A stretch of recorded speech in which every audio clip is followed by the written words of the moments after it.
Dans cette vidéo, nous allons voir comment remplir le formulaire TP1H, partie B. Alors, je suis sur une déclaration T1-TP1 pour une personne célibataire. Je me rends à l'annexe H, donc ici je peux taper TP1H. Et puis, sur la TP1H, crédit d'impôt pour aidant naturel, je veux compléter la partie B. Donc, partie B, ça s'applique à une personne aidante cohabitant avec une personne majeure atteinte d'une déficience. La première chose à se demander, c'est est-ce que la personne est liée? Si la personne est liée, on va directement sur le formulaire personne. Et puis, on va remplir le numéro d'assurance sociale de la personne. On va remplir le prénom. Et puis, le nom va s'inscrire automatiquement si c'est de la même famille. Le lien de parenté, on va mettre par exemple grand-père. Et puis, la date de décès, on ne le remplit pas. La date de naissance, 1960, 0101, par exemple. Et puis, on descend un petit peu. On inscrit déficience grave et prolongée, oui. Et puis, déficience haute, automatiquement, oui. On peut inscrire la nature de la déficience. Et puis, ça complète notre formulaire personne.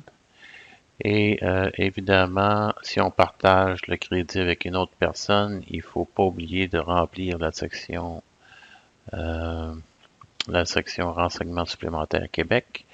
Et puis, pourcentage réclamé sur l'annexe H, on peut mettre le pourcentage dépendamment du partage qu'on fait avec une autre personne.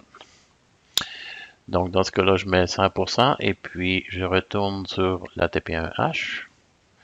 Et je vois que sur la TP1H, les informations se sont inscrites.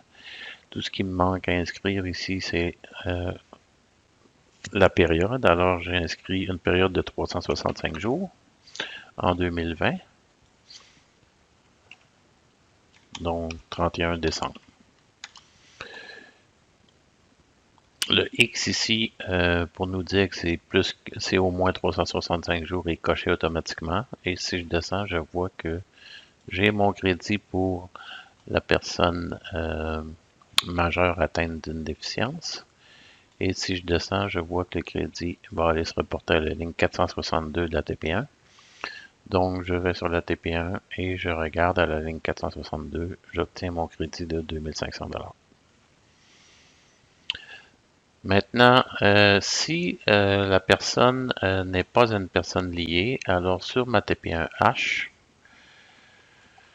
au lieu de compléter le formulaire personne, je vais plutôt compléter le formulaire TP1H directement. Donc, j'efface les données du formulaire personne.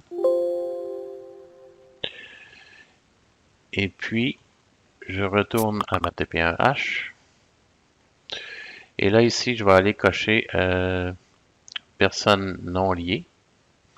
Donc, là, je peux compléter directement les informations sur le formulaire. Je n'ai pas besoin de passer par le formulaire personne.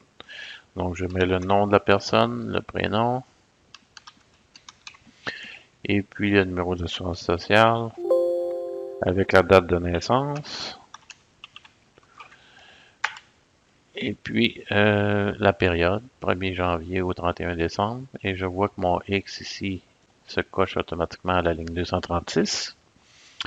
Puis si je descends sur le formulaire, je vois que j'obtiens mon crédit et je descends un petit peu plus bas et je vois que mon 2500 va se reporter sur la TP1 à la ligne 462. Donc je vais voir sur la TP1, ligne 462, 2500. Maintenant, puisque j'ai entré les informations sur la TP1H, si je veux partager le crédit avec quelqu'un d'autre, alors il suffit de mettre un chiffre là, sur le montant qui est partagé à la ligne 263 de la TP1H. Donc, si je l'ai 50-50 avec une autre personne, par exemple, je vais mettre 1250. Et puis, ça va aller réduire mon crédit que j'obtiens sur la TP1H. Donc, si je descends, j'obtiens seulement que 1250 sur ma TP1.